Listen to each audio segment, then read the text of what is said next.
football, culture, movement.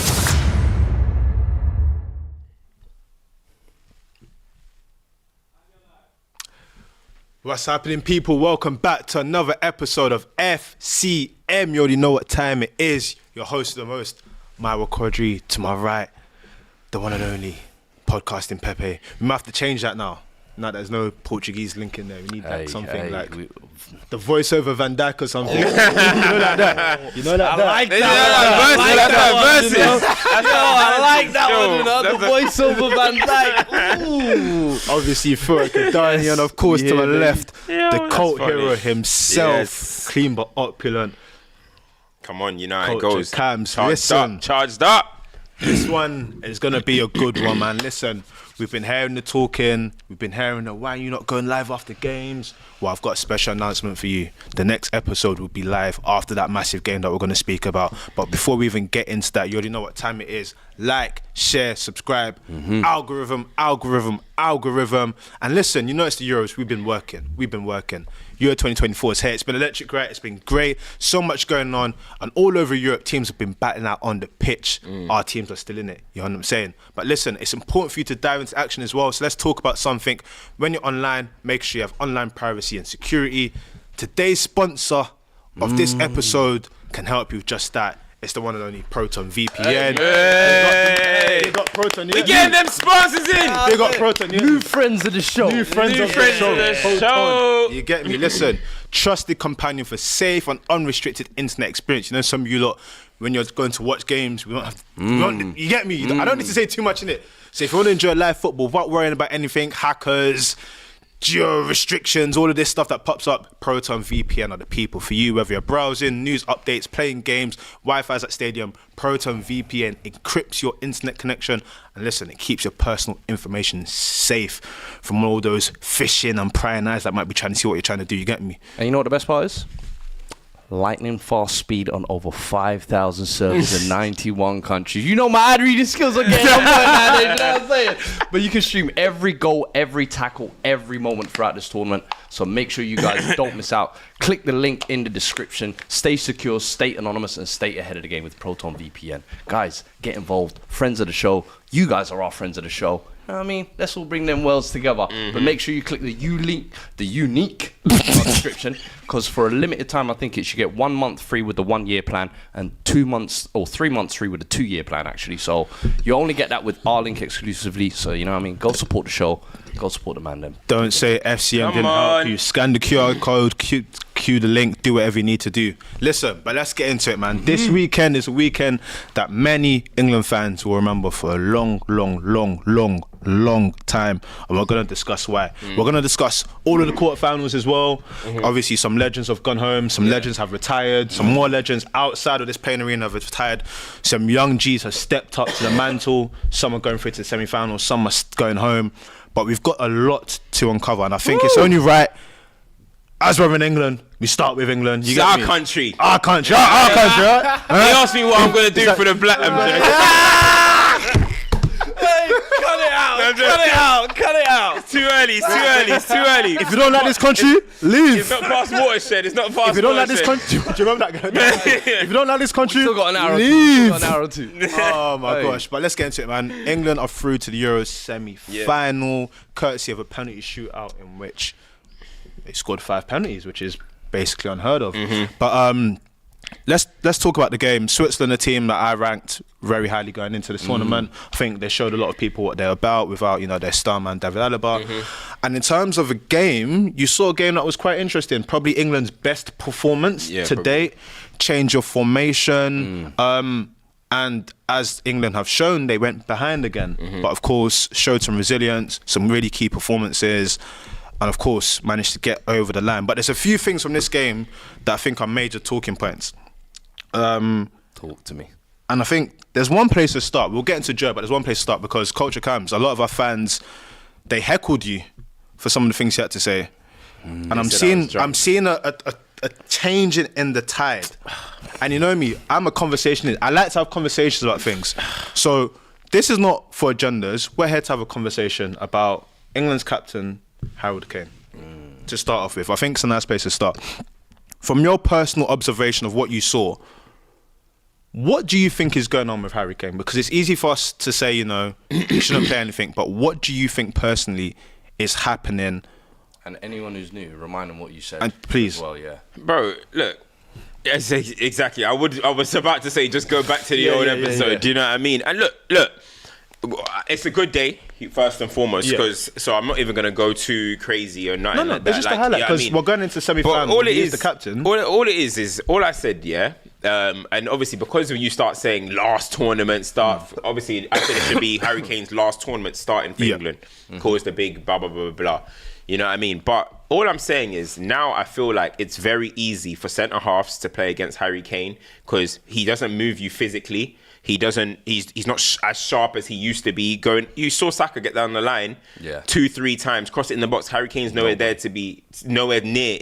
the situation. So all I said is just easy to play against. Like this dropping deep, everyone you can drop deep. It's perfectly fine. I've never heard a striker need runners so much in my life. When did that become a thing? You know what I mean? Harry Kane never used to be about that. It's only because his legs started going, and now he's reformed his game a little bit. But it's not something like he's like some number 10 or anything like that. He's still a number 9, and he's gonna score goals. People are gonna say, he scored all these goals at Bayern Munich. That's fine. He'll score goals. I have not disputed that Harry Kane's gonna score goals. That if he gets an opportunity, I expect him to bury it. But physically, through 90 minutes, he doesn't look sharp anymore. He doesn't sprint. His movement is off. He doesn't impose himself anymore. I truly think like centre halves have easy games against him, and I truly think even when he scores, I reckon the centre halves go back like, how did that guy score today? Like, we locked him up. How is it possible? When you watch the game, he's consistently being locked up. And now when I look at it as well, like, I think people are starting to realise, maybe because I said it very hard and I said it very early, but the reality is, you look at Harry Kane, he's not like, I don't think he's as amazing as people are making out at this present moment. Everyone's saying best striker in the world and stuff. I don't buy that no more. The reason why I ask it, right, is because the point you made there is you feel like centre-halves probably look at him and say, how did he score? You have a situation now where England are going into semi-final against a Dutch team who are in their first Euro semi-final since 2004, which is mad. Right. Van Dijk's at the back and, pardon me, I always butcher his name. He got man of the match in the last game, right? The question I have for you guys is, forget about form, forget about, personnel and team and whatnot. Out of England's 3 strikers, who rank them in order of who you'd think would give those centre-halves most trouble? For me, I think it's, at this point now, you have to say it's Ivan Toney I'm looking at, especially off the back of the kind of last 2 appearances.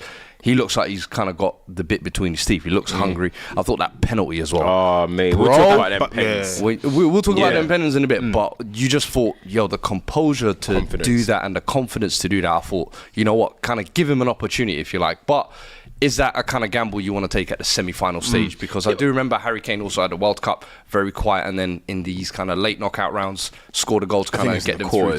Or was it the quarters? Yeah. So I don't know if it's the time to make the decision now. That will be up to Gareth. I feel like it should have been something that was maybe experimented in the last group game or, first knockout round.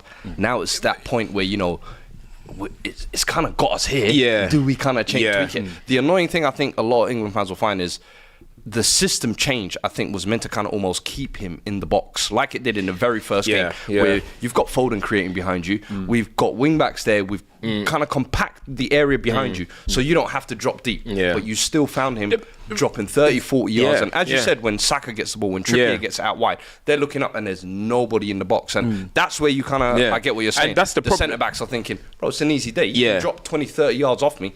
I'm not being challenged. Yeah, and that's the problem about when you're playing Kane now, because I think the first half, I think he did try to stay up. Yeah. But it's as the game starts going along, and the wear and tear of the game starts going, Kane naturally just starts going further and further away because he's not competing with these guys anymore. Bro, I'm sorry.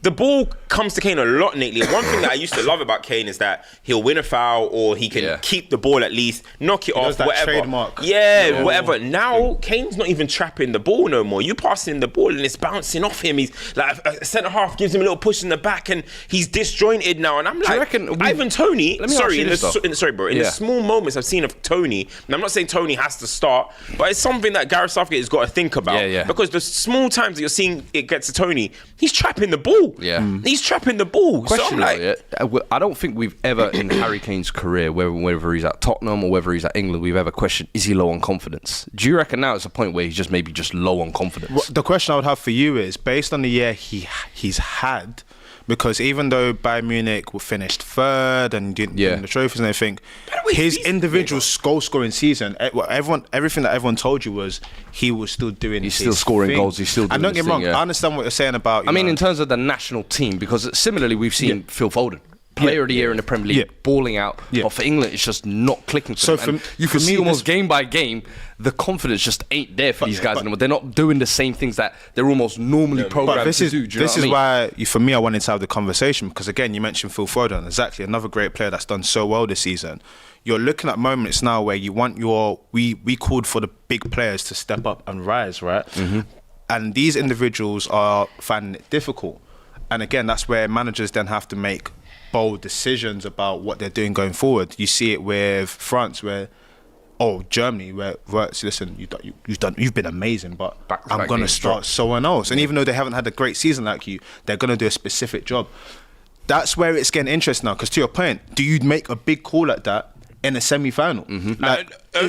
It's tricky, but you have to start asking these questions now, because with Kane and Foden, the question you have to ask is, are they benefiting the team or hindering the team? Because I feel like even the system was kind of more tweaked to get the best out of both of them. Yeah. Foden, you get to have the space in the pocket because Bellingham's going to be this auxiliary second striker, whatever you call it. Harry Kane, you get to just kind of stay in his space and wait for delivery. But the question is, are they both benefiting or hindering? And if you have an honest conversation, I think probably say the latter. I think Foden's hindering England at the moment a little bit. I don't think Foden is when you're looking at it, because especially, some people say it's not all about goals and assists, but the performances ain't there. You know what I mean? And I think they're trying to find a way to make Foden, Bellingham and Kane work.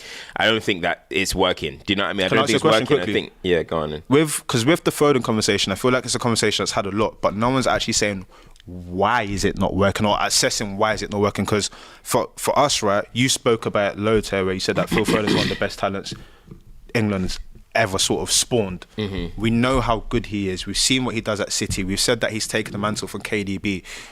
What is the reason why it's not translating to a team that has some good quality? Is it because of the structure of the managers? Is it because ultimately maybe he just can't find the rhythm or the sort of same speed with his teammates? But something clearly isn't translating for him. And again, that's not saying that he's a bad player, but at this current moment, you're looking at Phil Foden, and as you mentioned, he's a shell of himself.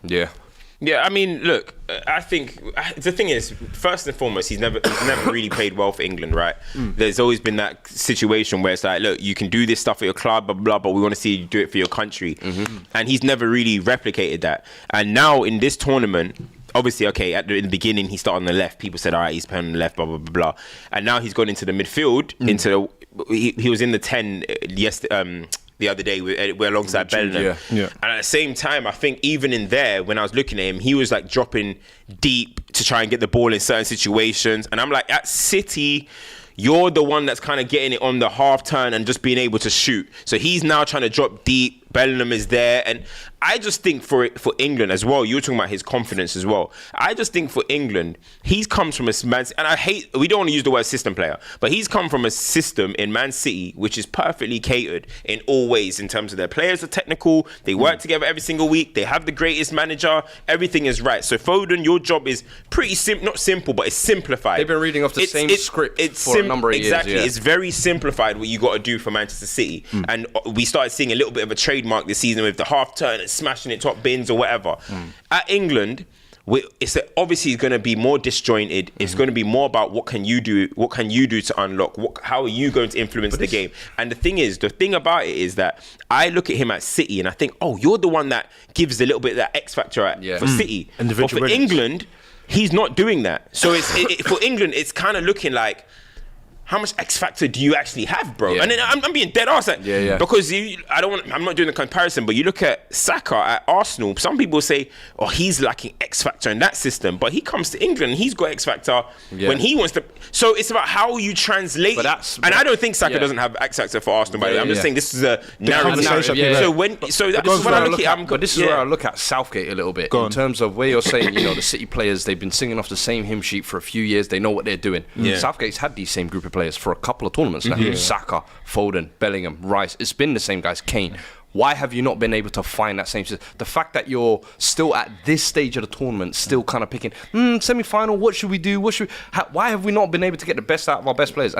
But ultimately, I do agree. I think the players definitely have to take a massive. He does. But the fact that there's still these questions, I still look at him like that has to. No, but I get it. But I get it. But bro, you know what I mean? I get it. But bro, like. The reason why, look, everybody knows I'm a big Phil Foden fan. Yeah. But I'm sorry, you've played 40 games for England, about 40 games for England. We're now in a semi-final of a tournament. We can't keep... You're Foden, you're a good player, but you're not Messi, bro. I don't have to find the reason for you. If you're not working... Go to the bench. I don't have to sit there and, you know what I mean? You're not like, hold on, you're not Messi for Argentina, where no matter what happens, I need to find how Messi is going to work in this team. And remember, there was a long time Argentina were trying to find that, how to get Messi going. But that's Messi. I don't need to make it for Foden. Like, Foden, you're a good player, but you're not that guy, bro. You know what I mean? Yeah. I don't have to completely. And look, I think we get carried away a little bit in this country, is where we're onto Southgate. I'm not going to get... Southgate's thinking, hold on, I'm in the semi-final. You man are telling me I need to... Bro, it doesn't matter. He's doing his job. Foden, you're not doing yours. This past game is where I kind of take it away from Southgate. Then Foden's this past game, I almost felt like he catered the system to you. Now it's kind of time for you to shine. Take the mantle like he did at City this year, but he just hasn't been able to, bro. So I've got a quick super chat because this is kind of into this conversation. DOF says, why has Philip Foden never played well for England, either as a winger or a 10? 3 tournaments, 0 impact. I need answers, which kind of speaks to, again, this isn't a Foden witch hunt, but we're trying to understand why someone who is probably England's brightest talent, why it's not translated. And I guess if you looked in world football, you probably find some more examples where it happens. But again, is that because of manager situation? Because the player's just not finding it clicking?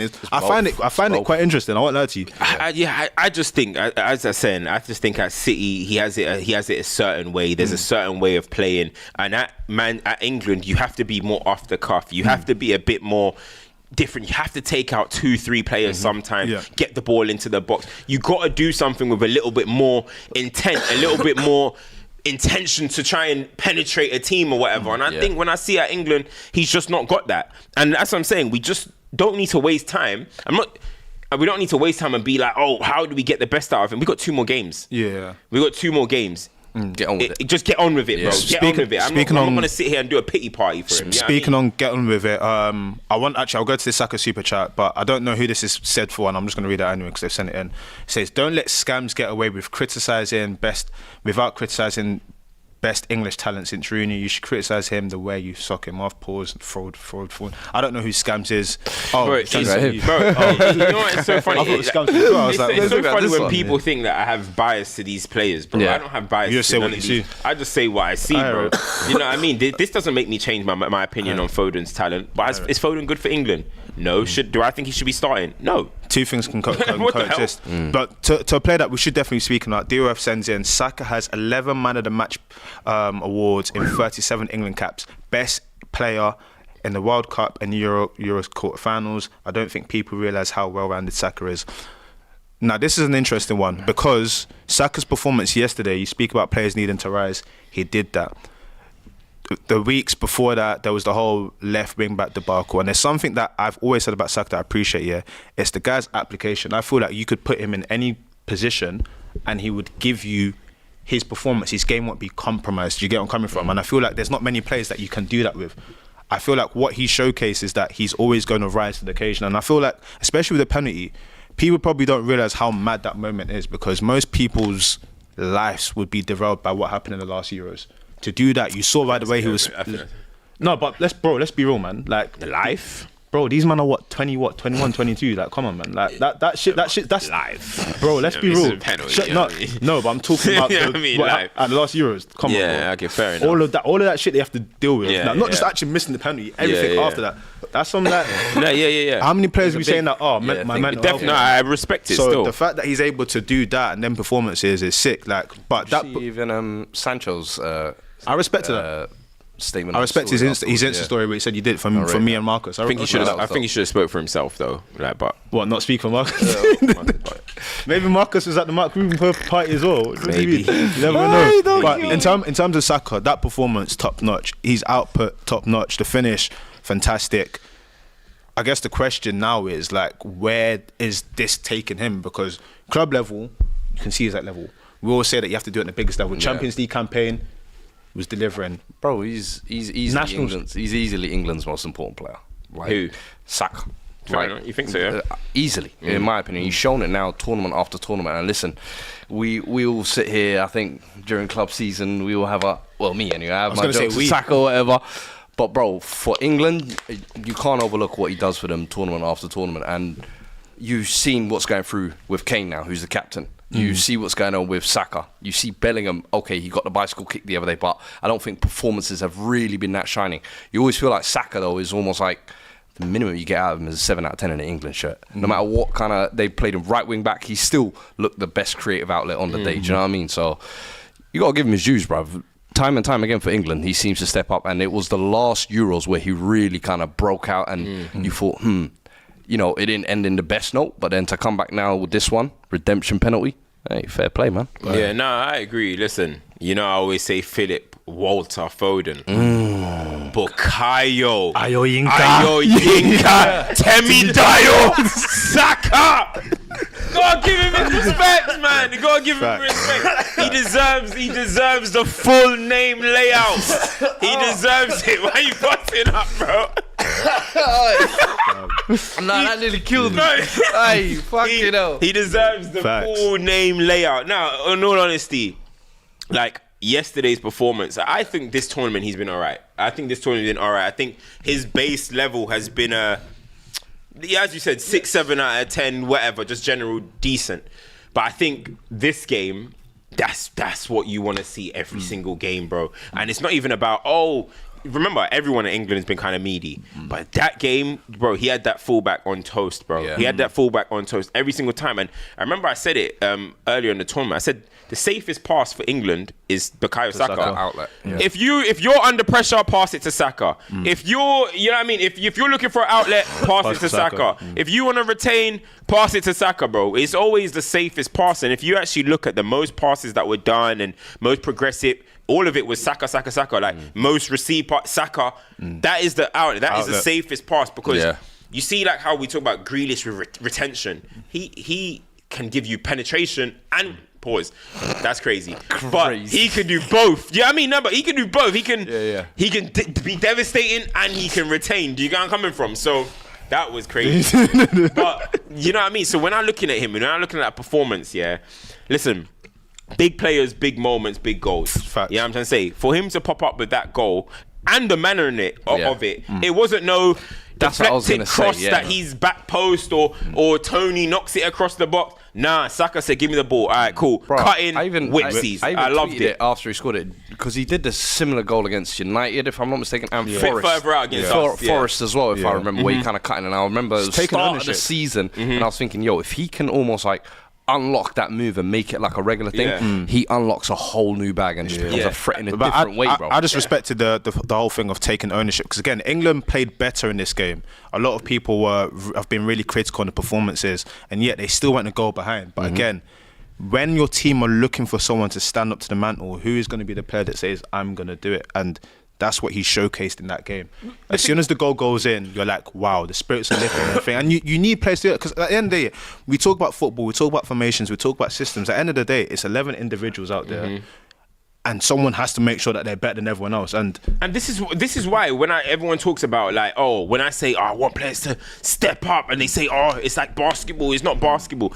These are the moments you realise the separation, and this is why we watch football, to watch the best athletes deliver in the biggest moments. And that's what Saka did, bro. It was looking gloomy. I was thinking, it's finally caught up, England. You're trying to. Saka said, nah, I'm not gonna allow England to lose this game, bro. I don't want to drag it back, but we didn't record it after that game. The same thing with the Jude Bellingham moment.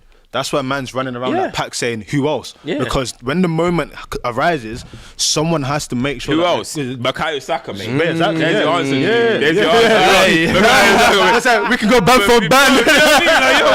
I didn't see you bagging in this moment. Nah, don't kill me. But I remember we said it pre-tournament as well, where you was actually saying about Kane, where I don't need you to be top goal I need the scorer. moment. I I need just you to rise need in the the moment. moments. I need you to in rise in the big moment. moments. And we will say it, Champions League knockout stages, European Championships, like World Cup knockout stages.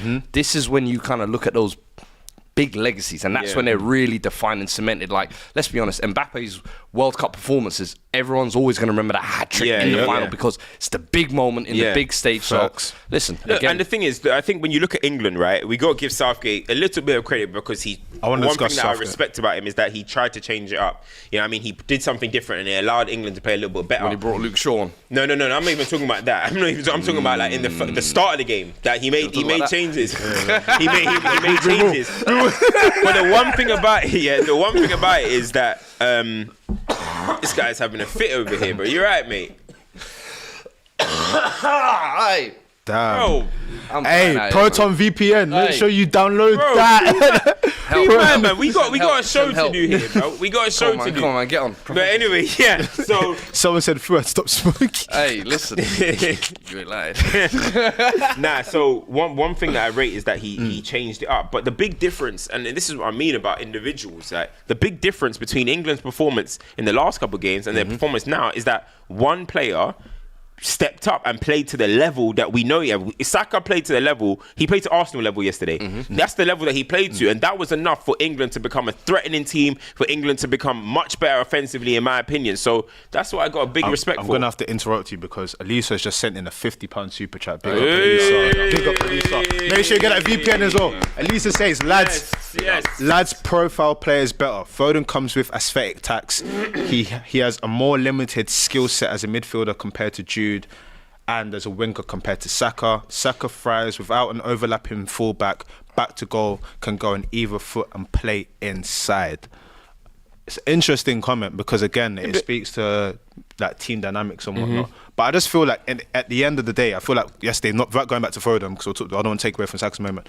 Foden was given the opportunity to thrive in a role that would have favoured him and didn't really do it. And to what everyone's saying in the comments, they don't feel like he's ever done that for England per se. Saka is someone that come rain, come shine. No matter what position you put him in, he will give you something, and But that's why. Look, some people are like that in football as well. Like some people are genuinely Application monsters. play everywhere. And that's why the left wing back or left back thing wasn't the maddest thing, because no matter where you put this guy, you know that you're gonna get 7 out of 10 out of him. That's the thing. Obviously, the only pushback to that is obviously that if he can play like this in his best position, and other guys in their best positions are not giving you anything, it's Get them out like the why team. move that guy? Yeah, get them out the team. So I fully understood both sides of that discussion. Yeah. But in terms of her comment is right. It might be a Wait, Elisa, I don't know if it's a boy or girl, but whatever. Big yo. It doesn't matter in 2024. You know what I mean? So when you look at Saka on the ball.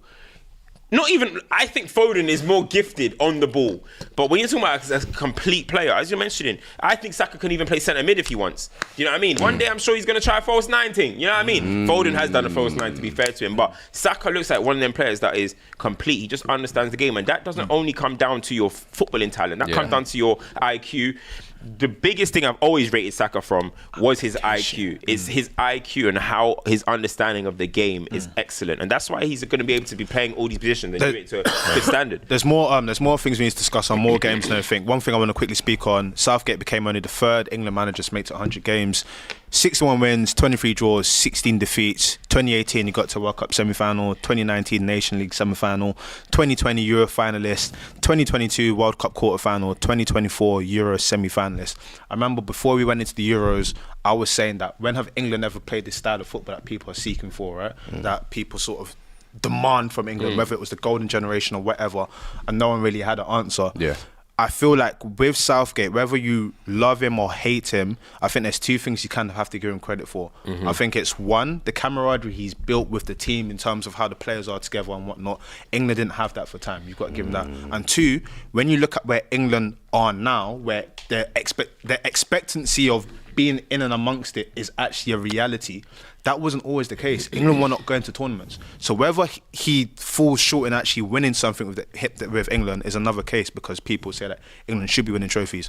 But the narrative changed so quickly because they're now in the conversation. That doesn't mean that the job's done, because my issue now is England now have a game against Netherlands, which we're going to go into your boys. Yeah. Even if they get past that, you then have a final where the level of players for each team is exactly the same. Now, it's not just about individual talents and whatnot. It's about what do you do as a manager to affect the games. And that's what has been the shortcoming. So I feel like in terms of his tenure, you have to give credit for him because that's not a bad, when you look at it on paper, that's not bad. But you also have to look at the context of the runs he had. Yeah, 100%. But at the end of the day, you've got to do what's in front of you. But my whole thing now is there has to be a moment where you overcome this. It's like, I don't want to take it to the club level, but the Poches of this world and everything. Where is that moment where you're able to get over the line? It's 2 games now.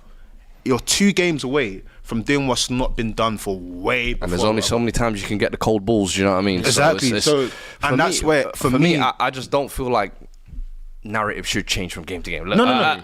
Enjoy the, 24, 48 hours What I want to summarise with this is, I feel like his whole tenure is literally, like this last campaign of England, his whole tenure literally is going to be dedicated to how this tenure goes, because it's probably the most gifted camp he's had. The camp's been together for a while now. They're favourites. You've escaped death a few times. Is it going to come down to the fact that you didn't have the ability to impose on your team managerially and you let your team down again? Yeah. We've got more than 2K in here. We've got 400 likes. Let's get those likes through the roof, man. Come on. Make sure to download the Proton VPN as well. Get them likes up. Listen, it's all about public opinion. Yeah. That's all it is. It's public opinion. All Southgate has to do is, obviously it's easier said than done, but he just has to win. End of the day, it's international football. International football is pretty much 90% of it is knockout football, which means one loss, the world is over. One win, life is good. That's the nature of the game. He's not a club manager where it's like, I need to see the process. Yeah. No, it's international football. You got to get over the line. And he's done well to make England dream in a way, final, semi-final. We've had moments where like, match, you might win it. Imagine the streets of Shoreditch. Imagine Wembley's going to be mad. We have dreamed. But now it's time to get it done. Do you know what I mean? And yes, his tenure is going to be looked at in a bad way if he doesn't win, because I think everyone's still scarred by that Euro final. World Cup, okay, it happens. Kane situation, it happens. But the Euros, the manner of it, if England just lost to Italy gracefully, then cool. And the fact that Italy have gone on to be so bad as well since then. It was in your control. It's bittersweet. It's not bittersweet. It leaves a sour taste.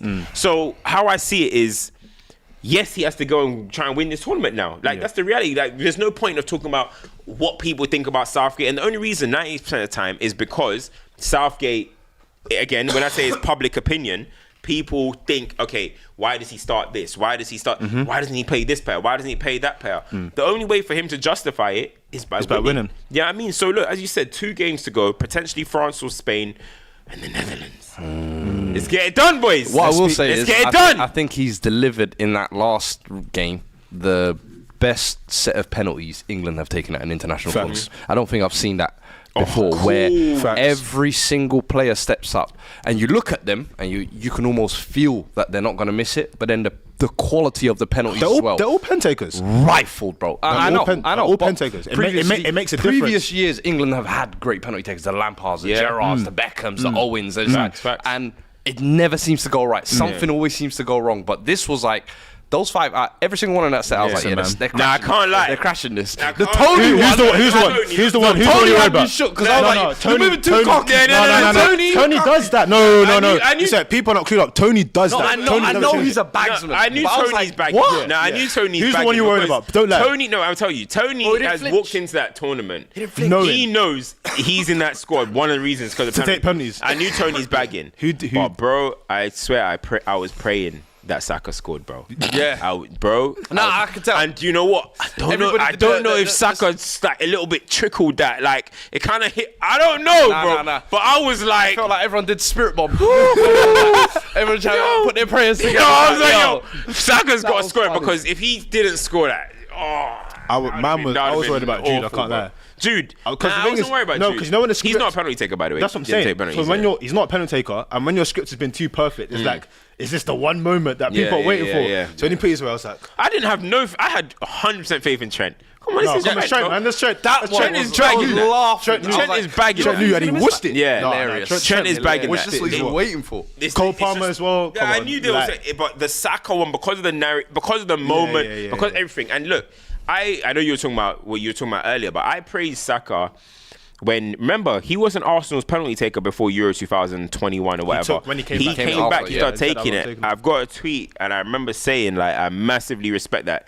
After that, he's now decided that he's going to be the penalty taker and take responsibility. Yeah. So for him to score this one, you don't have to talk about all the other stuff that happened. Yeah. But it was a very very nice moment. Before we go to Netherlands, Trent was saying that someone didn't want to take a pen, and I'm not into gossiping, but who's the two that came off? That's what I thought. I was like, yeah, I saw Mbappe the other day doing runners. I saw other captains doing runners. I said, uncomfortable conversation. Tight hamstrings. Listen, but I would rather a player say I'm not on it than step up or get forced. I remember when Nicolas Anelka got forced to take one for Chelsea in the final against Man United, and then he got it saved. Yeah. He didn't give a toss because he was like, I didn't want to take one anyway. Yeah. But I'd rather people just admit they don't want to take one. But reveal the names. Reveal the names. They say what? Me at basement. Right. Yeah, exactly. Yeah, this guy's talking. I was injured. I came off. This guy, there was penalty shootouts. He had a football tournament the other day. There was penalty shootouts. He had Moses take a penalty. All these other people. Wait, what? Maze didn't take a pen. Wait, what? Maze didn't take a pen, bro. So they want to ask about England penalty takers, but they don't want to step on themselves. Ducking it at the Astro. I said I'm not fit. Injury high. Ducked it. Unless your foot is broken, you need to step up. I imagine he was captain as well. Yeah. You saw the way I was captain. You saw the way I was hobbling. He ducked it. The limp. Oh my God! No way! Mace started limping. He's limped. I was limping during the game. And I said, listen, I'm in no condition to take this. And I put my hands up. I told them, I'm in no condition. Hey, this is why I'm glad we sent him to the game. I needed my scout there. I'm the one that said it. So it's never that. I'm the one that actually came and said it. Listen, let's talk Netherlands, Turkey before we give. Big shout to Konsa as well. Yeah, real talk. Big shout to Konsa. Big shout to whatever paper that was that put that headline up before the game. What headline? They were like, centre half from gang inflicted background, learning from John Terry's into the squad. Fuck you, innit? But big up Konsa. What happened? That was the headline they put when they said that Konsa was going to start. They said what? Centre half from coming from gangsters background and who's had leadership typical on John Terry. Sunday paper Disgusting, bro. No, big him up, but also big up. Mark Gay didn't play, but obviously we've always said that that Harry Maguire is such a huge part of England, right? He's obviously not here. Those two, when called upon, great performances. Yeah, it's long for Maguire now. It's great performances. You got to big them up. But before we go into Netherlands, got to big up Turkey for their effort. We've got to big up the youngest elder, Arda Guler. Got to big him up, bro. It makes sense now. I know why grown men were crying when he left. And understand it now. Yeah, that guy's the truth, man. Bro, you pre-tournament. I remember we were doing the preview. And you was there asking for one, bro. He gave us like 5 or 6. He gave plenty moments, bro. Yeah. Even like in that game, if the way free kick went in, bro. Forget the free kick. Like the initial assist for the first goal, bro. He just set that right foot. I didn't expect that. It was on a perfect pinpoint cross, bro. I was like, yeah, this kid is special. And then you've got obviously Xavi Simons on the other side. I'm like, what's that mean? You know, do something, man. Come on, bro. Like Xavi Simons. I'm watching Xavi Simons. Hey, listen. Forget Xavi Simons.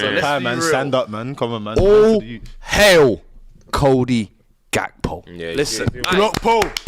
Ladies and gentlemen, Cody Gakpo. We're looking at the potential player of the tournament. You got Musiala out, Saka out, Mikitadze out. Who else?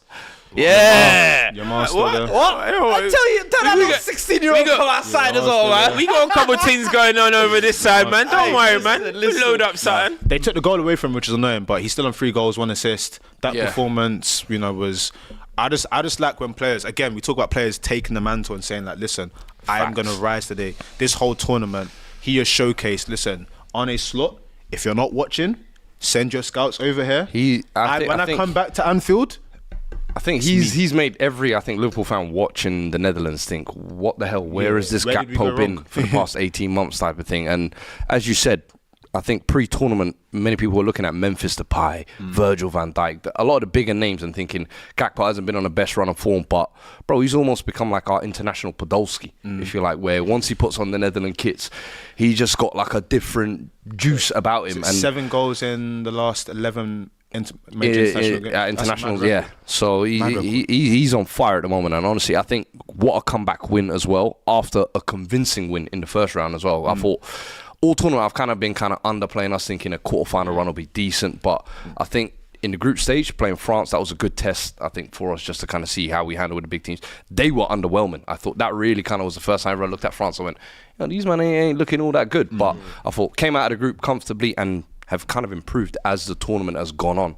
And I feel like maybe England haven't come up against those kind of same tests, if you like, where they're having to do kind of comeback wins and playing against bigger sides. I mean, Bukayo, we did that. Jude thing as well. Dude, on penalties. We did that, dude. We're finishing games at normal time. The reason why Come back us in 90 minutes. Yeah, we will. We don't need a 120.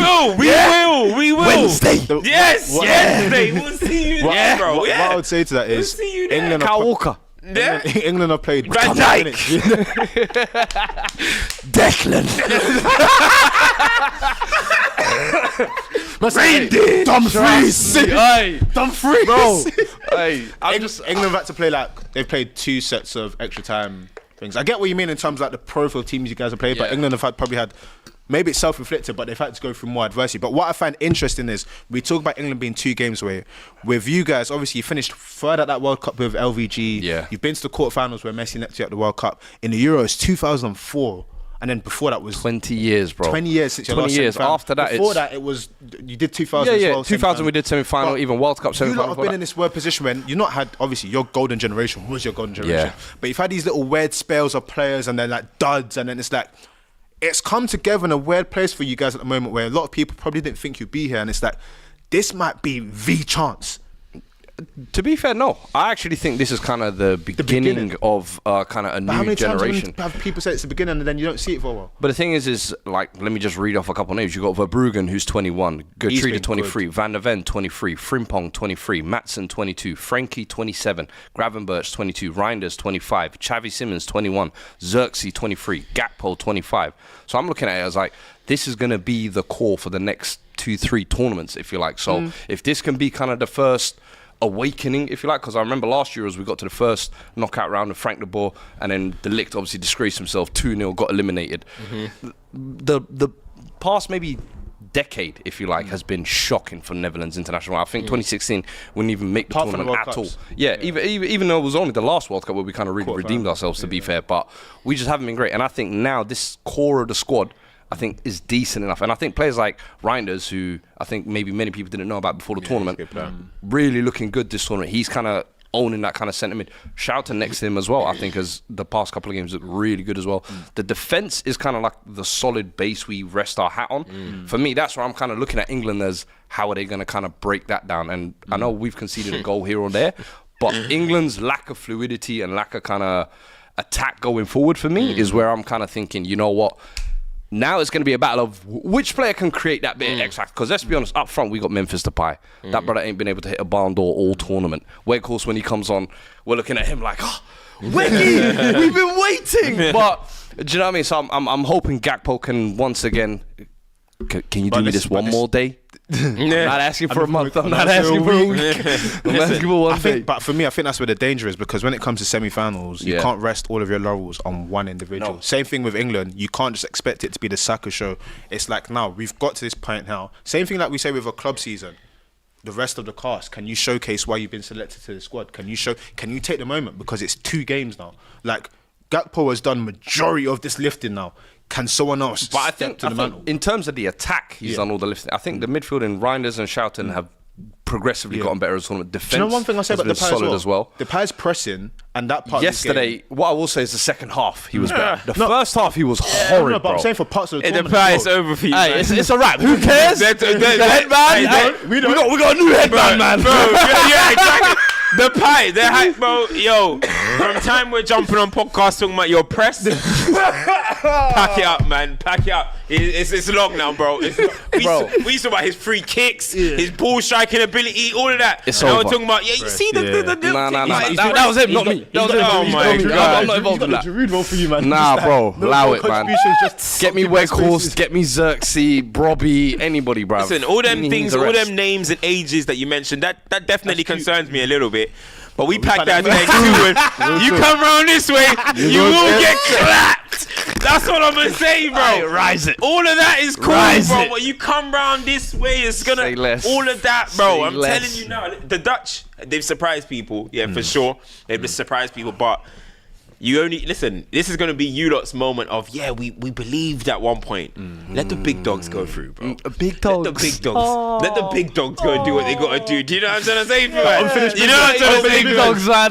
Unfinished business. You know what it is? You know me and you on this podcast, right? I got more dubs over you than you got me. Nah, you can claim what you want. You know what I mean? This right here, right now, I'm sorry. You can do all the false confidence and all the false bravado. And, you know, this. Do you know what that dog you're talking about right now? It's that, you know, he's trying his hardest to make it. That's what you're doing right now. Ain't no one buying this, bro. We are not scared of England, I'm telling you. Like, do you think we don't fear these? We don't fear you, I'm lot. glad. I We don't fear you, I lot. actually think England are coming into this like very confident, thinking, "Oh, Holland have been the surprise team, underdogs.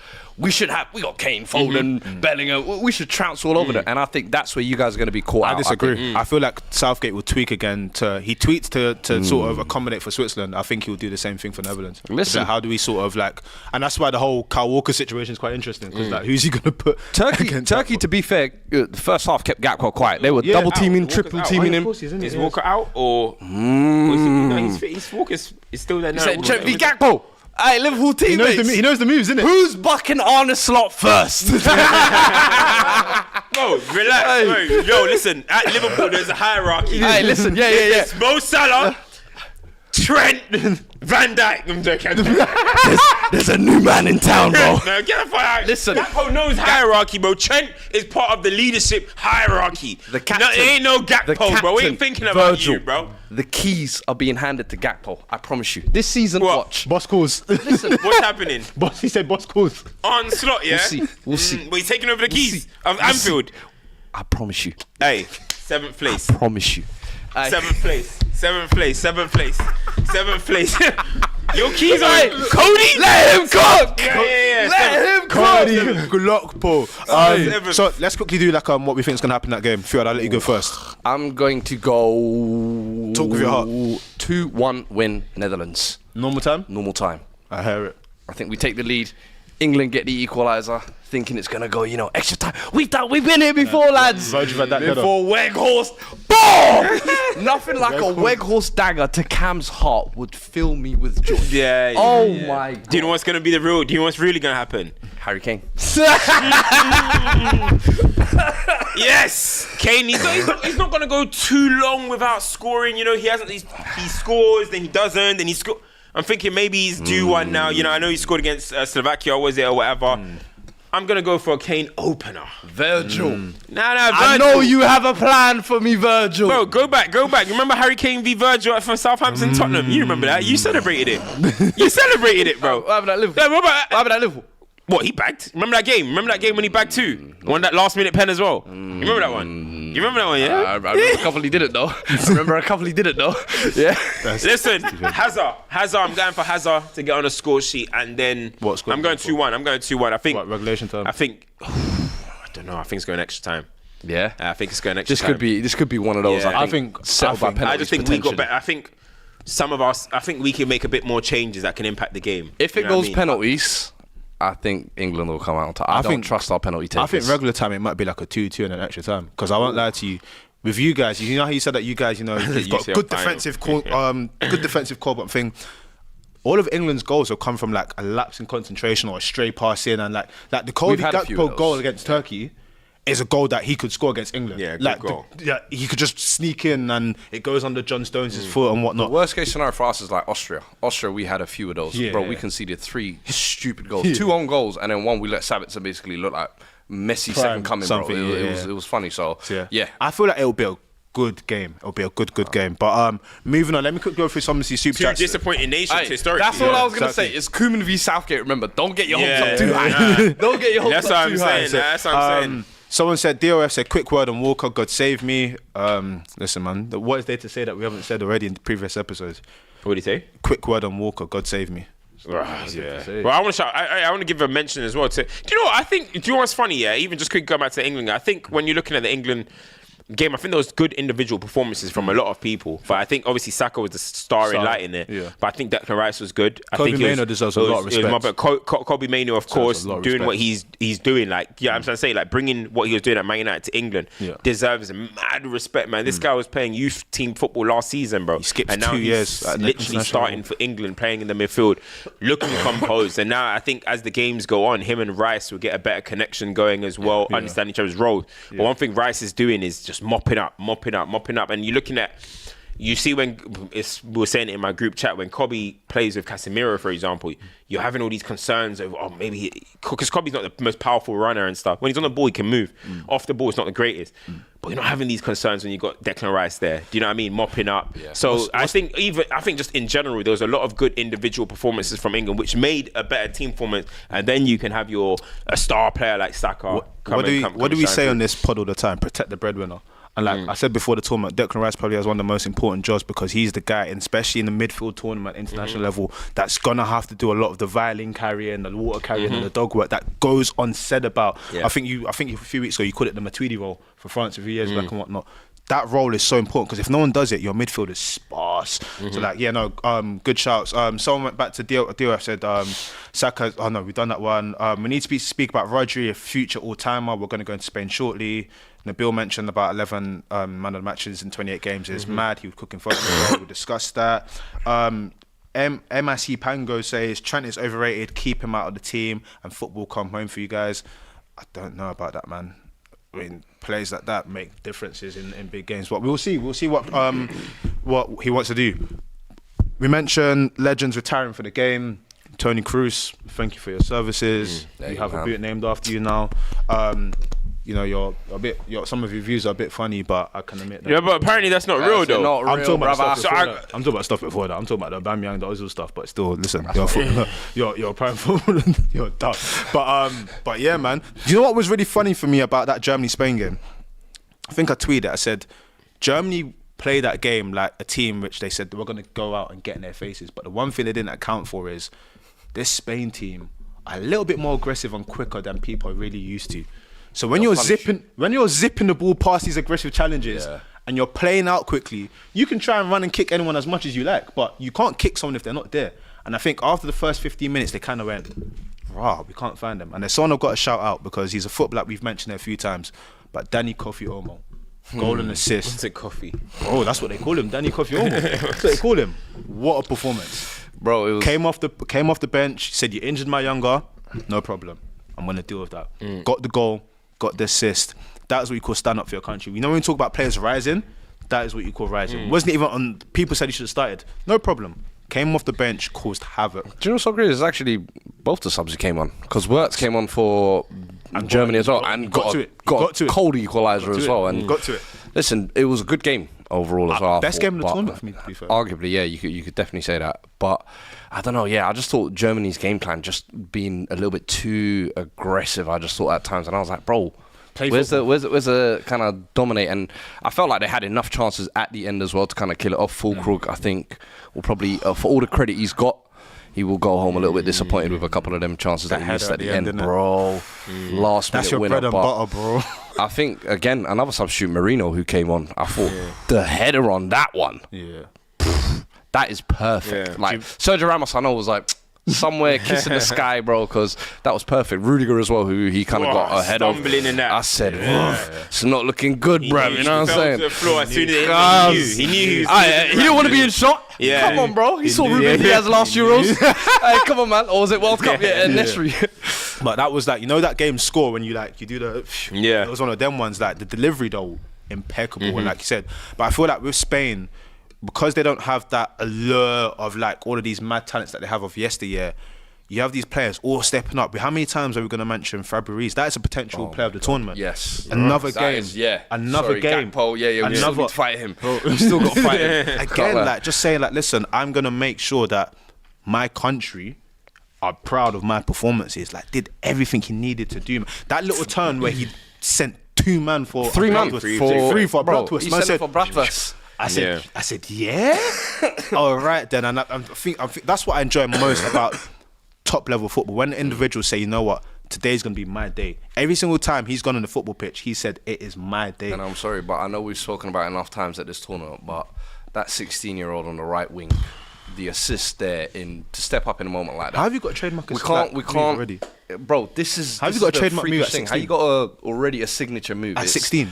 It's nuts, and I'm sorry, but I feel like we speak about it every week, almost like, oh, Yamal's so good, Yamal's so good. That it's almost become normalised, bro. 16 doesn't turn 17 till next month, I think, or July. The day before the final, I think. After the final. Crazy, before, bro. Crazy, bro. And I mean, I'm looking at it like, bro, where does he actually rank? And I hate judging players so early, but he's playing that well. He's settled into that team almost like. I know pre-tournament we were looking at England and saying, oh, Kobbie Mainoo, is it too early? He's 18 turning 19, bro. This is a 16-year-old. Yeah, this is what I'm saying. But it's just almost been normalised when it's, bro, he's a freak of nature. Do you know what's scary about it for me, bro? Sorry, quickly. Yeah. If you watch all of Spain's games, whatever reason the media want to give and whatnot, he always comes off. So you mean to tell me every single game he probably gets 70 minutes on average that he's playing, right? And in those 70 minutes, he gives you multiple moments. That's mad. We're not having to wait for like the final moments of the game. Within 70 moments, he's shown you why he's one of the best in the world in that position at 16. That's mad. Look, in terms of best players and stuff, I wouldn't have him as like a best player in the world right now because there's so much to do. But he's the best talent in world football, bro. I think he is the best talent that is playing the game right now, bro. Mbappe was the last person. I'm talking Mbappe. I think he's a better talent than Mbappe, bro. If you're talking about as a football player, I think he's the best. Yeah. I think he's the best talent that's come out since Neymar, maybe, in terms of actual like talent, raw ability. Yeah, Mbappe is a freak, generational player, but he's an athletic beast and that. But Yamal is too. Yamal, his touch is perfect, his dribbling is perfect, his passing, his crossing, IQ. His IQ, bro, you can't even move him off the ball too well, bro. When he starts being able to just when he starts really feeling himself and starts shooting, it's long. And I'm not saying he is better than Mbappe. Obviously, probably the best player in the world right now. Vinny's, all this stuff. Yeah. But Yamal, what stood out for me? He's not normal kid, bro. That's. What stood out for me as well? Bro, we need to really know what. And then, you know, it's mad enough because the Messi picture dropped. Guys, like, what are they doing in La Masia? That was AI. I'm sure that's AI. I'm sure that's AI. They G-checks, it's the mum and whatnot and everything. Like, they said it's real. That's gotta be fake, bro. I'm telling you, it's the LeBron thing. Messi was standing over doing rituals, bro. I'm telling you, see that thing? The Rock is in the building. Yeah. Hand sign. Baphomet pose. What I love is, sprinkling the dust. You're dumb. At 16, not only is he that good, he has the respect of grown men. You see, when I saw him line up for the free kick and they all moved, I said, yeah, it's different. They know that it's him. It's him. Like, you can't argue, don't say anything. Hit the free kick wasn't even great, but it's like, you got to let him rock with that thing. So like, look, at the end of the day, we've seen Kylian Mbappe do crazy things at his age. You know what I mean? Not at Yamal's age, but at a few years older. So Yamal's still got a way to go to be that kind of like, when you're looking at the brackets, like a lot of people have these brackets of generational talents. You have like Messi, R9, Michael Owens, and all these names, right? You have all these names that have just done so much crazy things at a young age. Mbappe's firmly in that. Yamal's still gonna have to maybe do a little bit more to be in that. But if you're talking about a talent, bro, he's ridiculous, bro. Do you remember when ridiculous? Not to make this about us, but remember when we did FCM Court? And I sent a certain man to jail because I said he's blocking the rise. This is why Barcelona fans were so angry, because it's like, we've got this Lewandowski guy. Listen, you've had your time in Ukraine and whatnot, but because of you, we can't cater to this young, amazing. And that's the mad. He's 16 years old playing for Barcelona. He's the face of the franchise at Barcelona and Spain, bro, and Spain national team. It's crazy. It's mad, but there is some really, really, really, I think, some special talents coming through. I think Yamal's one of them. I look at Arda. I think Arda's one. Look, I'm a big fan of the technical ability and stuff. And when I'm seeing that, I'm just seeing some supreme technical players coming up. I mean, no, the game's not in a good place. No, it will be with this group coming through. Yeah, this group can't fail, man. Hopefully, this group cannot fail. hope. It's not going to be like another Hazard, Neymar year group. This year group cannot fail. You never know with these guys. Guys are already tired of killing Mbappe. He's only 25 years old. Do you know what I mean? So you never really know, bro. You never really know. But with Spain, they've looked at the best team at the Euros. Yeah. Right? Both of those did. Germany and Spain. They look like either one of those are going to be the winners. To lose? I mean, you could say they're the favourites. They've been playing the best in the tournament. They look the most kind of dynamic and electric, I would say. The real tests are coming now. I think now France are the ones to, really test their mettle. Defensively, especially, France have been kind of solid. Maybe not going forward. But I think if there's going to be a game where they are going to be tested, this will be it. Because I look at the Netherlands and England, and I think more than likely Spain could comfortably be one of those two, but France, let's talk about France. They got that experience, bro. Let's talk about France, because I think they've taken 81 shots and had 1 goal from open play. So it's not like they're not shooting. They've had 1 goal from open play. Yeah, but a lot. If you see some of them shots, some of the chances they're shooting from distance. Tchouameni always loves a long shot. And Mbappe is trying so many whips, and they're going over the bar and stuff. So again, let's how talk more much though. are they actually proper? What is like? Cut? What is obviously like with Mbappe?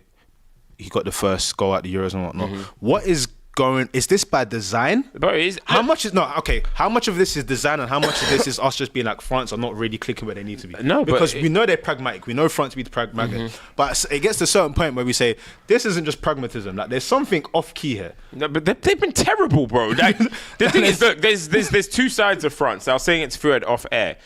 Look, if you look at the players on the pitch, should we actually be surprised about the way France are? We shouldn't really be surprised. They're starting football matches with Kante, defensive-minded. Camavinga, who's box-about, you could say more defensive-minded. Or Rabiot. They're there for security, that's for sure anyway. Tchouameni. And then you're looking at Koundé, who I think is still a centre-back playing right-back. Saliba, Upamecano. That's how many defensive players are on one pitch. Of course they're going to be solid. When I look at France, I think they're the most solid team in the competition at the moment. And I think they don't. And Magnan, of course, but he's a goalie, so that's naturally defensive. But the players on the pitch are going to give you that. You're very much relying on Mbappe madness, Dembele madness, and I don't think Thuram's that decent, is that great, I don't personally think. Griezmann, he's not looking at the Griezmann we've known of the previous tournaments. Kolomwani, bro, I thought it was Mr. Soko up top. I watched it and I said, am I watching 2016 Euros? I didn't actually know. I had to like flick, and I was like, oh, it's the current year. Oh, that's Mwani. What? Do you know what I'm trying to say? Honestly, but in all honesty, yeah, like, there's not they're relying on the individual quality of their attackers, and the Griezmann's not in it, as I said. And Mbappe is this type of player where, and I said it before, when I saw Mbappe trying to play like number 10 and in the other Euros, and you're not that kind of player. Like when I look at Mbappe, you're fast, he's a runner. If he gets you in the transition moments, he's gonna kill. If he gets you inside the box, that feet, he's gonna kill. You can win a penalty, you can get a shot off. But in terms of giving the Mbappe the team freedom, the freedom of the pitch, or the freedom to be that creative outlet of your football team, you're not. I don't think he's that guy. Personally, he's not a Messi, he's not a Neymar, you don't give him the ball and say make stuff happen instantly like that. I don't think so in terms of create for my football team. I think he can kill, I think he's devastating, but I just think everyone has limitations to their game. Yeah, and I think that's what they're relying on. And he even said himself, the reason I'm not making them runs that I used to is because we haven't got Paul Pogba. So he knows he's not going to get that service. So he's having to rely on the game. He's having to rely on his abilities to get through, and I just don't think he's that type of player. But that's what Griezmann should be trying to help out with. But Griezmann's not stepping up to the mantle at the moment. So I think France are in a situation where you look at the players on the pitch, and it's kind of by design. I think it's kind of by design. Like they didn't call up Elise's, they didn't call up. What's that Donny? I've only seen his highlights. He looks crazy, and he was killing it. No, he was killing it. Desiree, he was killing it. He's too young. Yeah, he's too young. Is he young? Yamal's young. Yeah, no. Kobe Mainoo's young. France. France do the. You gotta get 20 under 21 caps before you get the Olympics. I'm just saying that for the way I get what you're saying. They're set up intentionally that way. I think. I think Deschamps done Griezmann dirty a little bit this campaign, playing him on the right wing. I feel like last tournament he showed you in that midfield position. That's him. And even in maybe as like a second striker or number 10, I feel like he still do a role. But asking him to play on that right wing and kind of be a threat, similar like Dembouz when he came on, I don't think it's Griezmann in 2024. Nah. I think you got to give Dembouz credit though. I feel like he's a player that gets a lot of scrutiny. Griezmann was good this season though. No, he was, but I don't think it was off the right wing. International level, Yeah. I don't think he was off the right wing. He's looking at the Barcelona Griezmann. Yeah, on the right wing. That's what I'm saying. But the thing is, again, you don't want to look too much into things, but obviously, remember the whole captaincy thing was an issue, and then how it's like, becoming Mbappe's team and whatnot. And Mbappe now gets to play in his creative roles. Those things can add to things, but I feel like with France, they're the type of team where when it comes to locking in, they will lock in for the semi-final. They're too solid. Yeah, they're solid. But I mean, if you have a solid team playing against two frightening wingers, it's going to be interesting. But that's where Morata has to come to the party now as well, because Saliba will put you in a headlock for the whole 90 minutes if you don't want to get involved. That's why I even want to ask for it. I saw a clip of you talking about Saliba, and I didn't finish, but I saw the comments. I didn't finish it. I saw you said Rudiger. You think Rudiger's I said Rudiger, Virgil. And then Araujo. I said basically he's in Araujo and Militao. He's in that I think he's conversation. better than that. I think he's better than. Yeah, I think, I saw listen, people saying I'm not mad Araujo. at it. Look, I think the he's better debate than was them. what the debate was Turkish has said Saliba is the best centre back in the world, and I had to debate that it wasn't the case. So my one was Rudiger, Virgil. Those are like two that I definitely think are better. Yeah. But then listen, you have tournaments like this, and I think he's better. I think Rudiger's been solid this tournament as well. I think Virgil's been solid this tournament as well. So it's I think Rudiger. No. I think Rudiger this season as well in the Champions League. Yeah. The way he stepped up, I thought no way you can overlook him. Facts. I think Rudiger's been great. I think if you're talking about I think Rudiger can be. I think Saliba is better than Van Dijk now. Personally, You think so? Yeah, I think he's. Do you think the mantle's been passed over? Now? I think so. Yeah, and that's not a knock. That doesn't mean that Van Dijk is like all of a sudden 50th in the list. But I just think Saliba. He's different, bro. Because obviously, people like I think people make he's statements. definitely But up for there. you, what is it that's made Saliba past that place now? Is it the fact that in terms of his defensive nature, no one's getting the better of him? Is it because of this, how people say aura that he's able to get the ball and move forward? What is it about his defending that you've gone? Who's that with for Saliba? What's ticked it over this tournament? I think it's consistent. I think it's consistency of the last 2 years as well. By the way, I think he's been. I think Van Dijk was good, but I think Saliba was better last season for me. I think so than Van Dijk. I felt like that was almost like Van Dijk's return. I thought it was a little bit top. boosted. I think it wasn't. I get it. It was better because he had dropped off the season before, like obviously he had the injuries and stuff. Yeah. And he got back to a very good level. But I think Saliba was playing at a higher level. I think so. I think you saw the importance of Saliba to Arsenal when he went down, and this season played every single minute of the season in the Premier League. He's solid. How many people really do you see really phase Saliba? No, I'm not saying he's peak Van Dijk level, where that guy was like unbeatable. No. But I Peak think Van Dijk was fake. But I think he's approaching a very, very, very high level. I don't see any weakness in his game, bro. Same way I didn't see any weakness in Van Dijk's game. But I think I see more errors and weaknesses in Van Dijk, current Van Dijk, than William Saliba. I don't think we've even seen that throughout this tournament. And maybe in the Austria game you could say the one goal, but I don't know anything that has. He's talking in I know, but even this season, I don't think I've even seen that many gaps from Van Dijk to say like, oh, you're not quite at that level. I thought all season long he's been consistent. He's been top quality, and I think with Saliba, obviously he's Arsenal competing for the title, clean sheets record, so it just looks better. But I think individually, personally, I'm still taking Van Dijk right now over Saliba. That's fair. But I do think it's only a matter of time. It's only a matter of time. I can't really have a bias to any player, but Arsenal player. But I think he is just so good, bro. Like, I genuinely look at like, How big do you think the gap is between him and Gabriel? Who? No, I think Saliba's comfortably better than Gabriel.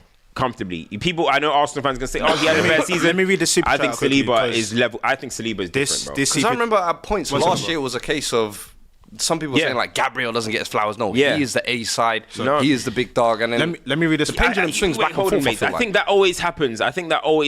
Though. Like, you get somebody getting flowers, and then the underrated one becomes the. I mean, that happens a lot. You see it at football clubs all the time. I remember one time. Man United were gonna play Barcelona, and Rooney was like, nah, Messi's not the issue. It's Iniesta. I'm like, man, shut up, man. We know it's Messi. Let me read this. So cut it out, man. Onto this thing about like partners and whatnot. Go on, so Saad's gone. Saad Salman's gone. Rudiger has to play with Tchouameni, Nacho, Carvajal, and Mendy for a couple of games. Saliba has a world-class centre-back partner him. all the time. Who? Like Rudiger, he's playing with Nacho, he's playing with Alaba and all these random Donnies. Oh no, I think Rudiger is. Yeah, you said Rudiger. I think this what this speaks to this conversation you guys are having in terms of when you're looking at individuals. Like sometimes you have to look at the individual thing because circumstances make things. I think that for that, Rudiger has to play with guys that. Like he's defending by himself, but it's mad though because 3 years ago people robbed Rudiger finished. Yeah, but the thing about Rudiger though, the Champions League with you lot. Yeah. Since then, do you remember the Yarmolenko that moment when Yarmolenko spun him and everyone thought he was finished, and now look at his career. So it goes to show you, man, football has its ebbs and flows. I think Rudiger, the thing about Rudiger as a centre back, he's so impactful. It's weird, like he's so infectious in the way he plays the game. Yeah. So his impact goes even beyond just being a centre back. Sometimes, do you know what's underrated as well? What he adds going forward in terms of his ability in the air, where his goals, his actual passing distribution as well. Because he's so aggressive and whatnot, people think he's just defending. Yeah. He actually does the stuff that all the other defenders do, but he just makes it look a bit rugged. Yeah, I mean, like it's that old school defending with the same. There's some play like it's gonna take a while or whatever for Saliba to get to like peak Van Dijk level. Peak Van Dijk is one of the best centre backs you've seen in the Premier. Of course, he's young. Like he's one of the best centre backs you've seen. But the same way I looked at Van Dijk in terms of, again, if you talk about peak Van Dijk, he was faster. He was more dominant in the air. Now, for Saliba to get to that level, he's gonna have to do extraordinary things. If you get what I'm saying, just as an individual player. Yeah. But same way I was looking at Van Dijk in terms of like, damn, like you ain't really got much weaknesses. You know what I'm trying to say? I look at Saliba like that. I agree with that. You want to have a race? Yeah. I can race. You want to go 50-50? You want to go 50-50? Yeah. I can turn. You want to try pin me down? Bro, he can do everything. And I look at this era, and I'm always critical about quality, but I genuinely look at Saliba as one of them players that, I can drop you any era, anytime. You're going to be, you would have been top. Facts. You would have been top. And that's just, let me go through these more super chats. Nadir says Rodri was a monster against Germany. Rodri's performance. By the way, you know, earlier on you were saying, just quickly, that Spain, they got best suspensions. I forgot. I loved Carvajal's red card, by the way. He already knew he was suspended for the semis. Bro, he said, I don't care where you're going. I'm taking this red for the team. I loved it, man. Man said this might be my last game. But can I just comment on one thing? A lot of people say this stuff like, look at Saliba's aerial ability, and I see that on the FB ref, his aerials isn't like one of the highest in the centre backs in world football, but when I watch Saliba, I'm not even gonna, that is something that I've like gone out of my way to really look at, because I'm like, okay, if this FB ref or whatever is saying that he's not one of the best centre backs in the world in terms of heading, like he's let's just say he's in the 70% percentile or whatever, right?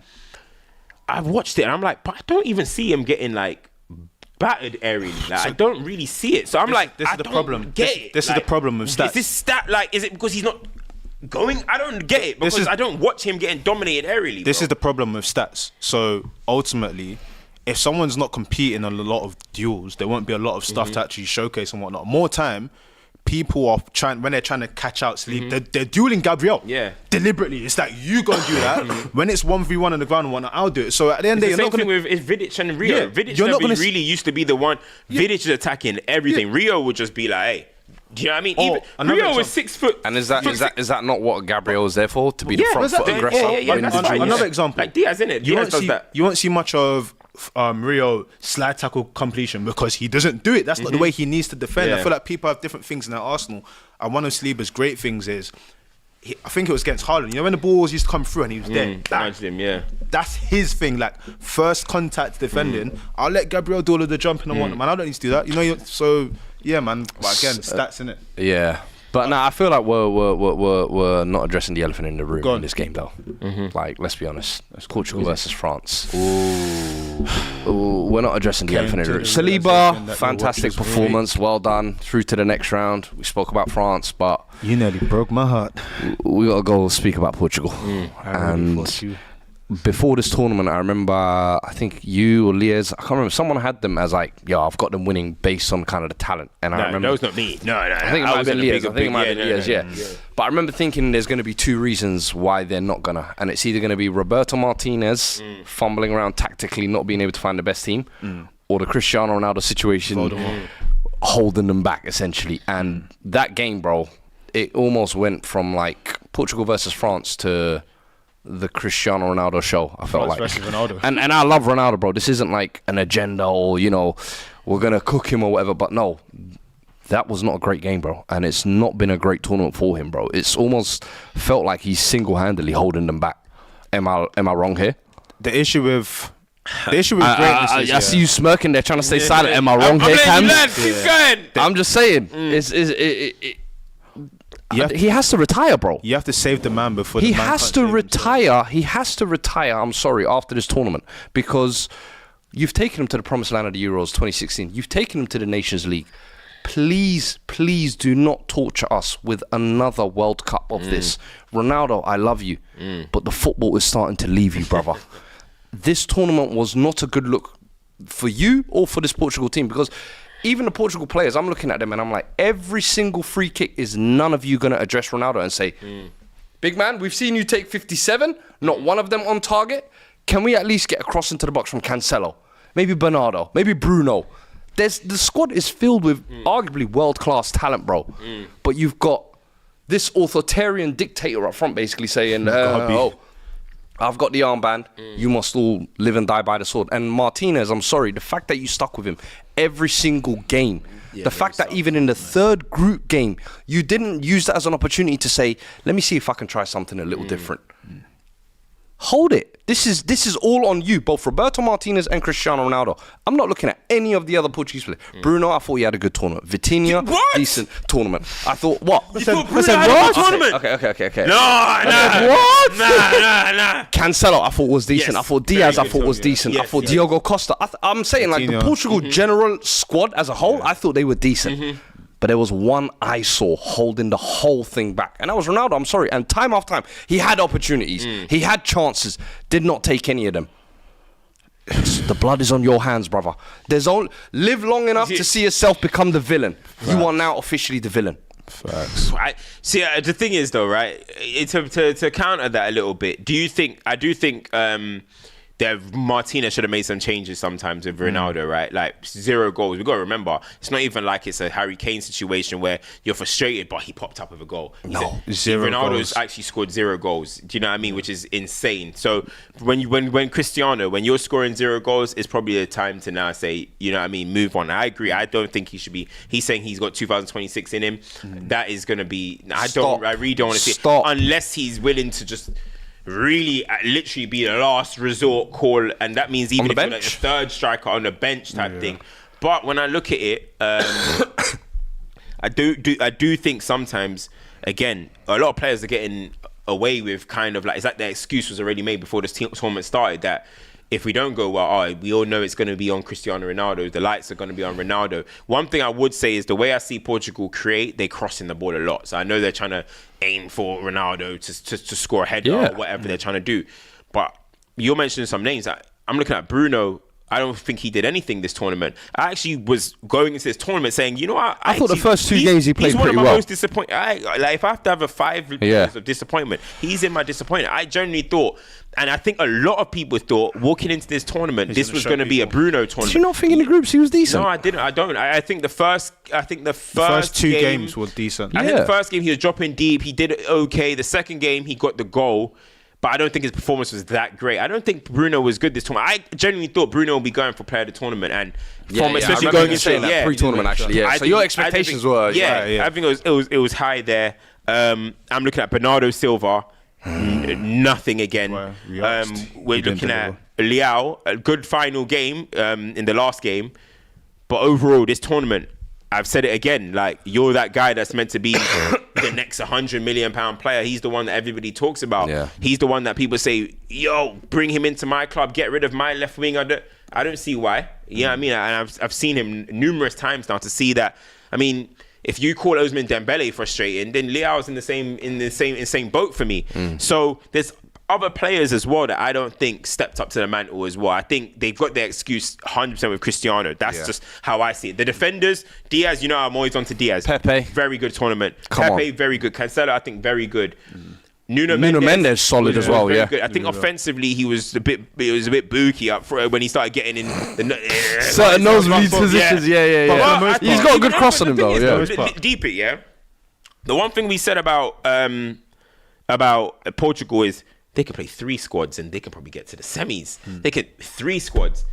Bro, they weren't showing that, bro. They weren't showing that. Even the guys coming off the bench, like, not much was going on. Vitinha, I think, was good in phases this time. Palhinha, I thought was decent. I look at it, I'm just like, I don't know. I agree. By the way, cards, I don't even disagree. I think Ronaldo should retire. I think he should retire. But I do think a lot of players didn't come to step up though. I would agree with that. I just think it's difficult, bro. One player can make somebody the whole team. I'm gonna be real, yeah. I think even like some of those players, I look at them and I'm thinking it's similar like Messi, bros. A lot of these players have grown up with Ronaldo. Let's remember he's been here 20 years. 2004 was his first Euro, so a lot of these men were in nappies random times. You know what I mean? So I think there's almost like a fear factor to almost express themselves fully because big bro's here. I got to give him everything. I'm trying to play everything for him, as you said. And I feel like that, just him being there is literally holding everyone back from being at their full potential. I don't want to compare the two, but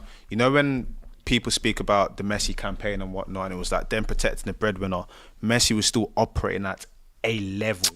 He was still operating at a level. Do you get where I'm coming from? Where it was like, wow, Messi can do stuff. And I think coming into this tournament, a lot of the talk was goal scores around Europe, but Ronaldo's record, if you look at it, he's scoring goals. So I think the expectation was, if everyone's talking about you still scoring goals, surely if we play our part, we'll be able to do what you need to do. And what came to life was, he was not where he needed to be for that to happen, because they did facilitate all of their plans and all of their ideas around Cristiano Ronaldo. That doesn't mean that they shouldn't rise, but they facilitate everything. When they give you an opportunity to score as well with the penalty and you miss it, and then comes extra time, half time, and you're there, you're barling, you're the captain. I'm sorry, that is unacceptable, bro. Palhinha to be grabbing you and telling you, hey, fix up, bro. You're meant to be the senior statesman here, bro. Listen, I'm all for players being expression and being raw with their emotions, but there's a time and a place, bro. And you're meant to be one of the leaders, bro. That was one of those moments where I was like, you're such a self-absorbed guy here right now. All you're thinking about is your penalty miss, how it's going to look on you. You're about to go out of the tournament. You got 15 minutes left. Wake the fuck up. Lippy put a tweet out and he said the Portuguese players the youngers must be so confused now. They've grown up watching this guy and their war general is crying whilst the battle is still going on. You must deep it. Do you know how confused you must be? This immortal figure is just broken down in front of you. Like, am I supposed to comfort him? Am I supposed to track back? Like, it's weird. But again, looking at your OG sideways, bro, man. Literally. But again, that's where the manager does have to take so much account for that, because you facilitated this situation to come to life. You know what? When I knew that, like, hey, look, for Ronaldo, it's like, you know, the one thing about Cristiano is always like, that chance is gonna come. It's inevitable. Like, yo, he's got that inevitably. When it never came, I was like, no, there was one chance that came and he shanked it over. The one that came crossed to him and he just shanked it over. Yeah, that was the one where I was like, it's done. And then even like when they're like crossing it, like you can see his athleticism, which is always very good still to this day for his age. But there was one game, I don't know what game it was. I think it was the game where he missed the penalty. He couldn't reach the ball. There was about 3 crosses where I was like, even Man United Ronaldo, I think, would have got that. Do you know what I mean? Like, so when I saw he didn't get them, like, I was like, bro, then it's over. 37, bro. Listen. He's 39. 39. He's 39. Wow. Yeah. Listen, you can only go so long running from your human body, bro. Father time will catch up with everybody. And I'm sorry, you've done excellent to get to where you are. Captain, country all-time top goal scorer, golden boot at a previous tournament. But we thank you for your service, but it's time to go. Do you reckon, still my goat, still my goat. Still the goat. Still the goat. No, he's not the goat, but he's my goat. Before we leave, do you reckon it's hard for him as well? Because you look at Pepe at 41 and you're thinking, but if he can do it, listen, what on earth is wrong with me? Pepe's like that guy's. I don't know, man. I'm sorry, like that. One is just made in a lab, Ronaldo, and then the other one's just made out of concrete, like pure concrete, solid brick, bro. You see, when he did the tracking back against, who is it that went on the run? I said this isn't real because he gave them a head start. Marcus Thuram. Yeah, that was Marcus Thuram where he had the 50-50 1v1. Marcus Thuram could have had him cooked. And you know Sesko tried this shit as well in the Slovenia game. He got him twice as well. And then Thuram beat him, got down the byline. Pepe got the comeback. I said how? That shit got me going. It's not like he sprinted. He just kind of like teleported. Bro, I love it. Yeah, that was. But Thuram did get past at a point. He should have done better there. No, but that's what I'm saying. Pepe he shouldn't have let Pepe. No, he shouldn't have. But the fact that he got back and got there, I was like, Bro, because I'm telling you, Yeah. you know, it's one of those moments where you're like, oh, yo, finally age has actually caught up to him, but bit of redemption there. Yeah. Pepe's another one as well. I want to see him go out on a high. I'll be honest with you. I want him to just retire from football after this summer. Bro, you've had an incredible season, incredible Champions League. I don't mind him playing for incredible Euros. What, Porto again? Just not country. I don't mind him 41. Yeah. At some point, go spend time with your kids, man. Yeah. Go spend time with your kids, bro. Come on, man. Yeah. Come on, man. But whatever his contract is at Porto, he can run it out. That's what I say. Let's say run out his contract. I hear that. Listen, let's go through these last super chats. Mr. Hussein says, do you only talk about Arsenal players, Rodri? See how the narrative changes? What? Do you only talk about Arsenal players? Then they put Rodri question mark. We mentioned Rodri. No, Rodri's been... The thing is, though, a quick one in this discussion on Rodri real quick. So,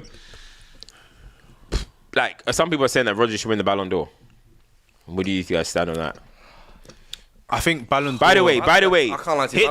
wait 1 second. By the way, hit the likes. Yeah, make sure you guys hit the likes. And if there's 2,300 people in here, that means you are real men and women. Because Love Island's on and you're here. That means real ones. I appreciate it. Movie night hype. Yeah.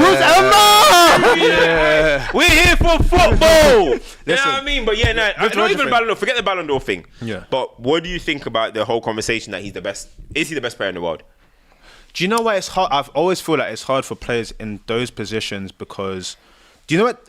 Rodri has an advantage because in those positions, he still has his moments. But I feel like it's very hard for central midfielders or like holding midfielders when they kind of play this sort of facilitating role. Yeah. They kind of get overshadowed. It's the nature of how the game goes. Is it right? Probably not. But people want the blockbuster moments and, you know, the goal, the winning goals and everything. So I think that always works against him. But I feel like with Rodri now, the thing about Rodri is similar to KDB a few years ago. You need to start having conversations about where his name is moving in the direction. So dumb. Like, the guy is cold, man. You're going up against Kroos, who's retiring and whatnot, but you said, listen, you're not having your party today. Yeah. Me and my boy Fabian were cooking. Like, I think Rodri's now in a position where, like, I think solid... it might have been Rio that said it, that there's like a 3, 4, or maybe even 5 year period of your career where you feel you're unstoppable. You feel untouchable. Any defender striker that comes, you're gonna get the ball. Any midfielder, you're gonna pop him. I think, Leah's always says flow state. I genuinely think Rodri's in that moment because when you watch him play at the moment, it looks easy. It looks like that's why I even know how he started scoring goals. I genuinely think he started getting to a point where it's like, something more. The game is too easy for me. Let me see what I can do. And he's like, I can bag too. When he gets the ball, it's like nobody's around him. Do you know what I'm trying to say? And like, you know, with the Busquets and Rodri comparison that people have, you know, when Busquets used to get the ball, he might have players around him and he'll do a madness and get past them or skank and they're gone. But it's like when Rodri gets the ball, it's like nobody even wants to go around him. It's like he's got like a flipping force field around him. Nobody even wants to, it's like nobody even wants to get near him. Like, it's mad, you know. He's in a mad moment where like it could come crashing one day. It happens to everyone.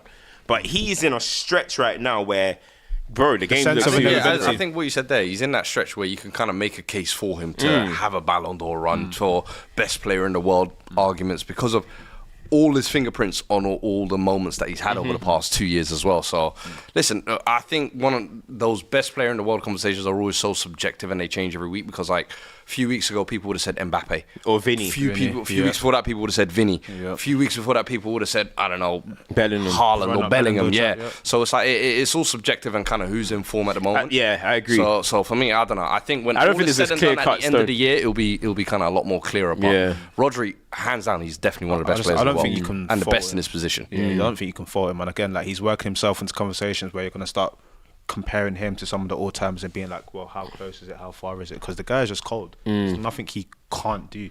And like, it's going to be a great game. France v Spain. Kante v Rodri. Man said OG. It's the unstoppable force versus immovable object. Because Kante's got some record as well. 20 games. He's not 20 games. He hasn't lost a knockout game or something like that. It's like a tournament game. Yeah. Uncle Angola. Mad. Tournament, yeah. Senior. Portugal playing with 10 man in every game. You know, says we ended that streak, right? Kobe ended the Rodri streak, just to remind everyone. Tanya says Foden, Saka, and Palmer. Can you rank them? Foden, Saka, and Palmer. Is that a super chat? Yeah, super chat. What is it? Foden, Saka, Palmer. Can you rank them? Foden, Saka, Palmer. Yeah. That's my order. Yeah. That's real. That's my order. Cryptic Dino says, we're not having for Ronaldo slander. He's given too much to the game. Leo did nothing. Bruno did nothing. Worry about Kane. He's the criminal. So Kane can be a criminal, but Cristiano can't. Make it make sense. Nah, hold on. No, I'm on the other side there, though. I'm on the other side. Kane can't be a criminal, but Ronaldo is the criminal. No, both are criminals. Okay, cool. Both are criminals. Cool. Yeah, cool. we keep the same energy. Yes, thank you. That's what I'm talking about. MCFC Solo says, just joining now, and I know for certain you lot cooked Foden, but did you talk about that light-skinned McTominay or your protecting that brother? Oh my god, that brother. I actually thought it was better performance from Bellingham than he used than most of the tournament, to be fair. This guy's having a coffee. Jeez. This advert. This is a break. Hey, listen. It's that's break. the end of another episode. Calm down, bro. What is this, bro? What the hell? As we mentioned, we are going to be back on Wednesday after the game. So make sure you lock in. And yeah, listen, man, like, share, subscribe. But before we end, limited time offer, Proton. 1 month free, 1 year plan, 3 months for free on a 2-year plan, only through our unique link. You know what needs to do? We don't do Champions Dad of the Week no more, now. You want to do it for Euros? Because Euros is a bit, because the week is a bit skewed. Yeah, but we retired it. Yeah. Champ, let's go. Thiago, retirement come out today. No, yeah. I think, didn't quite fulfill, obviously, I think, at Liverpool, but in terms of technical footballers that I think we've seen over the past maybe decade or so, one of the finest, bro. Creme de la creme. I hear it. I've got two champs. I've got a champ for Elise getting his move to Bayern, top tier talent going to a big team, but also Jaden. I don't know how to pronounce his surname. Philogene, his agent. Oh yeah, you're a champ because they tried to slight your name. They tried to slight your name. They said you were getting off fit pics. They said you were getting off fit pics. They said Odin Wingy. But he indeed was there for me, and I'm Barcelona trying to cover up the fact that Jaden rejected them to go to Ipswich instead. So you are my champ because they tried to diminish your name. Don't speak badly on him black and Omari. agents. Yeah, boy, listen. Ipswich, the tractor boys. Interesting. So, yeah, that's my champ. My champ of the week. I'm gonna go away from football. I'm gonna give it to John Cena.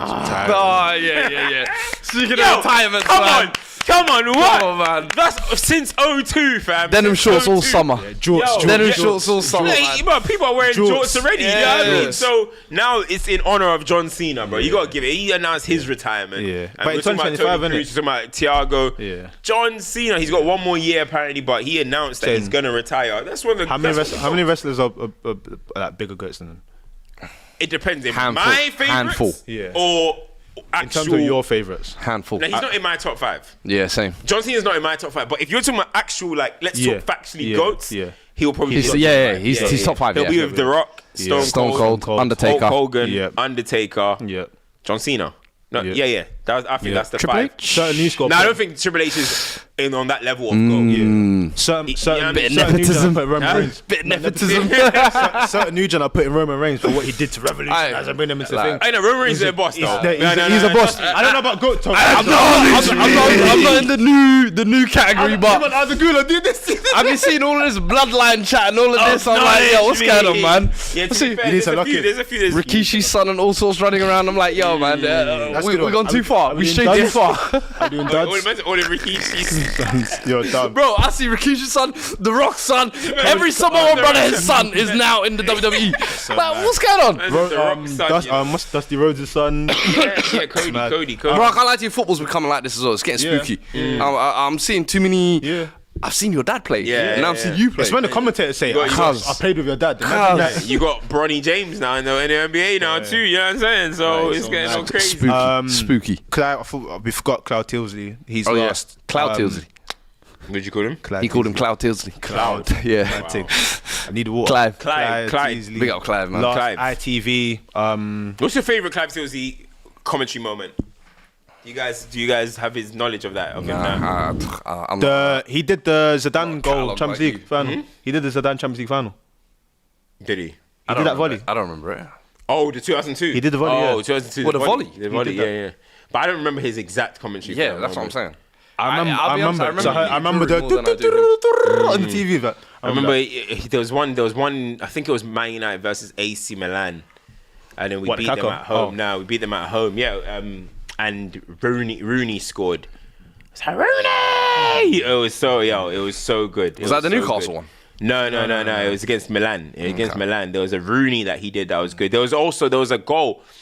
He did a very good Aguero moment, but that was the funniest because Andy Townsend was like, "Get in!" Yeah. I'm like, "Babe, what's your problem?" Hey, speaking of Townsend, Andros Townsend throughout the Euros. Yeah, so good commentator, man. Shearer had a little moment, innit? I said, pressure's for tires. Yeah, pressure's for tires. I thought he was Russian, man. I was about to talk about pressure. No, he went in. So there's someone that we have to give.